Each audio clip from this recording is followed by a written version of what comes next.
Comers Crystal Palace have selected the side that played Liverpool in the semi-final. Now, despite the morning speculation, I have a feeling that it was always doubtful that Ian Wright would start the game. He is a substitute, and Steve Coppell's main decision really this morning was who should be the second sub.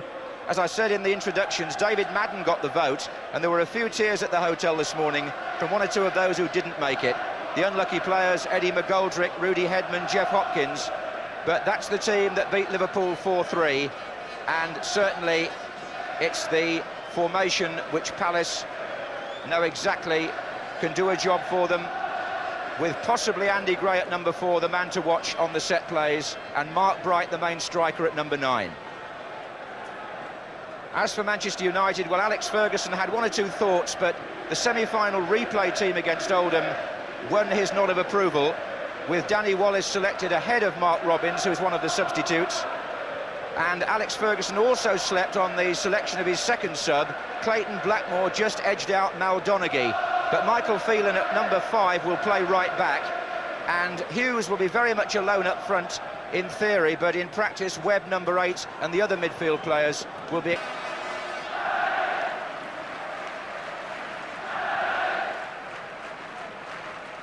Jim Leighton's got Barber in front of him.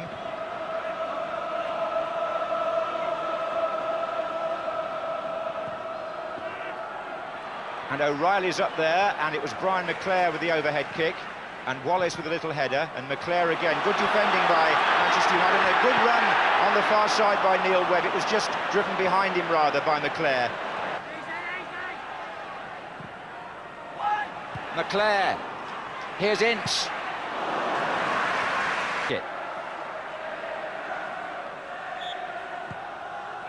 Thorne, O'Reilly's in there, and was it over the line? And it's a goal!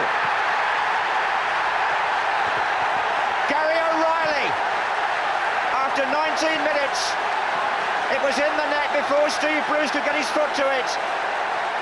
And Crystal Palace, the underdogs, have taken the lead in precisely the way many people expected. The free kick, I think it was bent in by Barber there. Whether that came off Pallister's head as well, I'm not quite sure. O'Reilly's taken the congratulations. It was bent in by Gray, and was that Pallister or O'Reilly? Anyway, Bruce couldn't keep it out, and Palace are in front. Well, they took the lead just as probably... Well, the ricochet favoured Salako there. This is Pallister.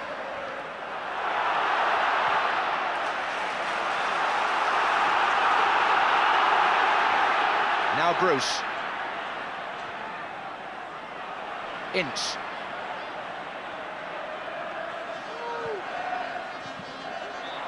Foul, Thorne on Wallace. And this is Robson. And it's away by Thorne. Wallace back in, offside Hughes. Number 2, it fell to his wrong foot. Jeff Thomas, predominantly a left-footed player, could only steer that into the arms of Jim Leighton. Hughes.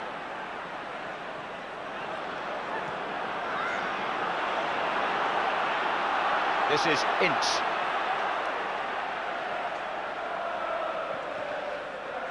Robson. Free kick. And that is Webb. In from the far post, McClair! And well blocked Salako. It's a goal kick because McClair, I think, got an extra touch, although he... To Danny Wallace. Martin. Good effort, and my word, a bit more height. And Lee Martin might have surprised everybody. I think John Salako was the player that actually got that ball out. It was Danny Wallace's whip cross, and I'm pretty sure that comes off Salako.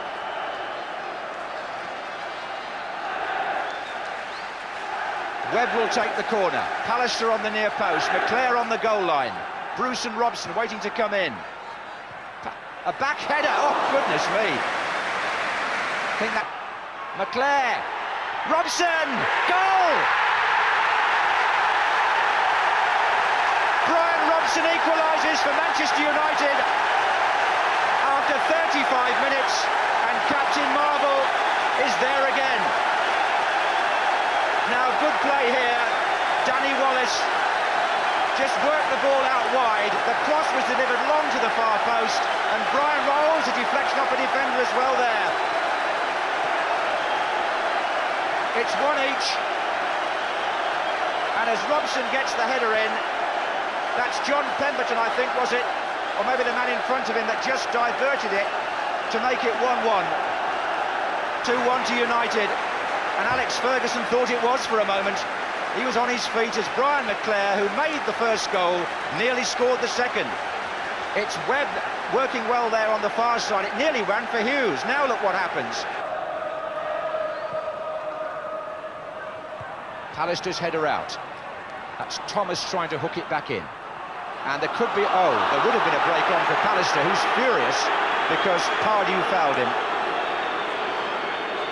2-1 to Manchester United. And a devastating finish by Mark Hughes. And I have to say the Palace defence were pussyfooting around a bit there, really. They had their chance to clear. Thorne didn't do so. And when it came to Hughes' left foot, that was a deadly goal scorer's instinct. After 62 minutes, Mark Hughes scores his 14th goal of the season, his first in the FA Cup this season, and it puts Manchester United into a 2-1 lead. And they get that out. Andy Thorne, I think, miraculously from McClair. What a clearance. That could have killed the game completely, and they know it down there. Hughes heads it wide of the keeper, and Thorne away from McClair. And look where Jim Leighton was. When Pallister sliced that ball over his own crossbar, the goalkeeper had come and must have been 8 yards out. It's a ball played in here by Mark Bright. There's Leighton coming to claim it, but never got a chance, because Pallister did it first. Now then, corner. Always the danger signal, with Palace bending them in. On that occasion, Mark Bright with the head back towards Andy Gray, but the ball fell in the end quite nicely for Alan Pardew. Deflection too. The far post, but it's Brian Robson, and a good challenge by Alan Pardew, forcing Robson to shoot wide at the last. Oh, what an impact by the substitute! It's 2-2! And it's Ian Wright who has sent the Palace supporters into ecstasy. The ball played through to him in not the best position, I have to say, but look what he made of this. He turned the defender beautifully and slid it wide of Jim Leighton, and that was in the 73rd minute, and it was just 3 minutes after Ian Wright had come on. And what a lovely individual goal. There's a touch of the Ricky Villas about that one, Trevor. Well, he looks pretty pleased there, I'm not surprised. I do believe it was his first touch, wasn't it? I can't actually, he's been running around as you do as a substitute, trying to get a touch. Here he is, and really Gary Pallister caught very flat-footed. You shouldn't let a striker turn in on goal like that.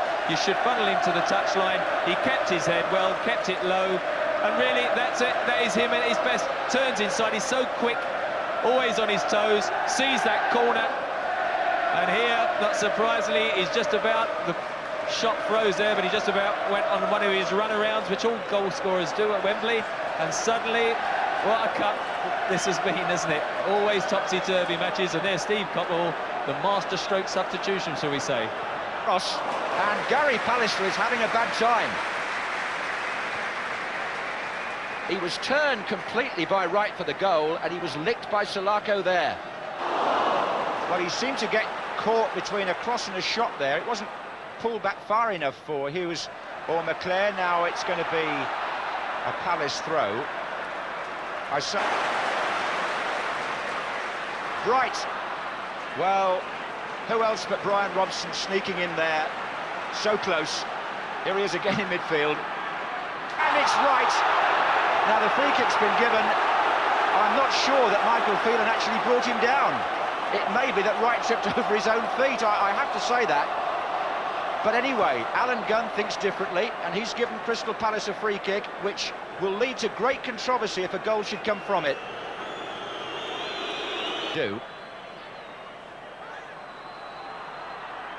Gray. And it was 4 minutes to go. Gray takes the throw. Bright's in there with O'Reilly. Pardew. Now the break's on for Manchester United. Bruce to McClair, and Hughes and Wallace are up with him. Phelan's making great strides to his right. Here he is. Oh, McClair's driven him rather too wide, I think. Anyway, he's got it back, and Ince is in the middle as well now. Here's Ince. Away by Shaw. Phelan. McClair. Against Salako. Martin may have played his last part in the game. Now here's what I was trying to refer to. He did save it, but it did hit the post, so there we are. We've finally got it right. And good ball out to Wallace. Robson waiting in the middle, so is Hughes.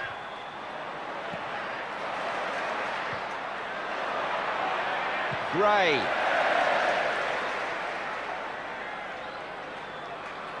Screaming for it on the right wing. Bright now. Still Mark Bright. He's going right across the line. He wants help again now. Thomas. Gray. Good turn by Gray. Well, what a finish that would have been. Pallister. Hughes, no. Trevor. There's the final whistle, and both managers now going to do a lot of talking just to lift their side. In front at 3-2. And Steve Coppell has made, he's made one of the great substitutions, and the Palace players have been called back by the referee. It's a goal all right, but they've been called back from celebrating. Don't let me take it away from Ian Wright. What a good finish, but it was interesting there, in the light of current crowd control, Alan Gunn ran behind the goal and pulled them all back from the crowd. It's 3-2 to Crystal Palace. Ian Wright has scored his second in the 92nd minute, and as last year, we have a substitute who's come on and scored 2 goals, just as Rush and McCall did. Palace are in. Fields for handball. It's McClair again. And that's out. Well, Trevor, they've done it again. At least they've taken the lead again, and they've got to bring on Robbins now. Well, one substitution has meant that the other one's going to be brought on as well, because a really good cross from John Seller. Beyond him, Gray and Bright were in there. Well, with tiredness creeping in, and Manchester United desperate to push forward, anything could happen. There may well be another goal. This is... Brian Robson was coming into the 6-yard box unchallenged. Just surging forward with Andy Gray. If he takes on Bruce, well, he had to take on Blackmore as well. And now Wright's made a run across the box again. And if point in the extra period, this is Ince for Manchester United. And the whistle goes. There's still 15 minutes more. Now at this point, the managers are not supposed to come on, but I can see Steve Coppell striding a few yards in to bark out some more instructions. Good shot this by Ince, and a good tip over. Now then, the corner by Danny Wallace. Short to Webb. Wallace again. Hughes was in there with Bruce. O'Reilly's header out. Ince. And here's Wright. He's away again, and it's 3 against 2. He's got Gray in the middle and Bright on the far side, completely unmarked. Offside. Flag was up, it wouldn't have mattered, even though Andy Gray knows it was a bad piece of control. Challenge Pemberton. Again, that ball beyond the far post, just the one that's given United that glimmer of the openings they've had this half. Wallace. Off Thorne, corner. Well, it's in a good position here, but it's just a bit too strong. And McClair, nicely done to Phelan.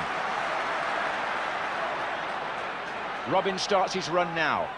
This is Webb. Robson's free if he can find him square. Wallace will. Hughes. McClair.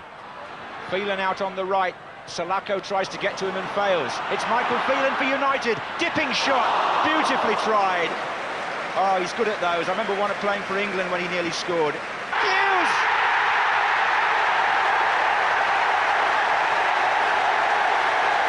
He scores his second of the game, and Manchester United have have saved themselves.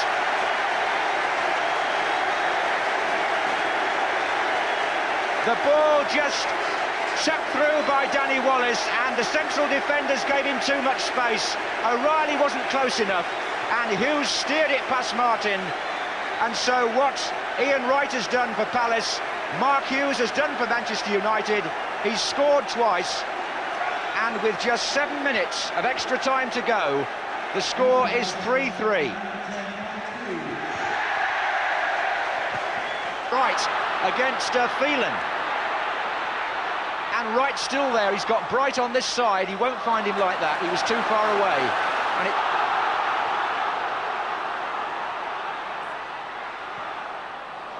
they'll settle for the corner.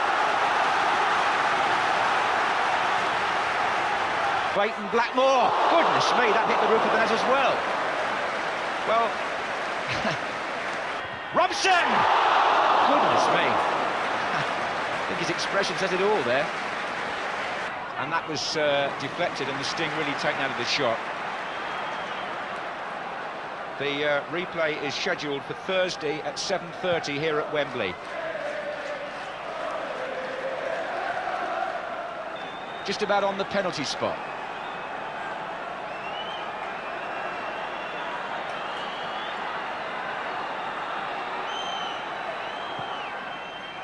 Thorne's flick.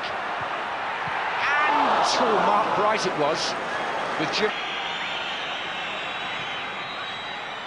Thorne won't reach it this time. And the referee has blown, and the FA Cup final of 1990 ends in a draw. Mark Hughes with 2 goals for Manchester United as Alex Ferguson's team saved themselves in extra time. And Ian Wright with 2 goals for Crystal Palace, who were 1-0 up, 2-1 down, 3-2 up, and whose fans in the end applaud not just their own players, like Gary O'Reilly, but everybody on the pitch, I would think, for a stirring, gripping encounter.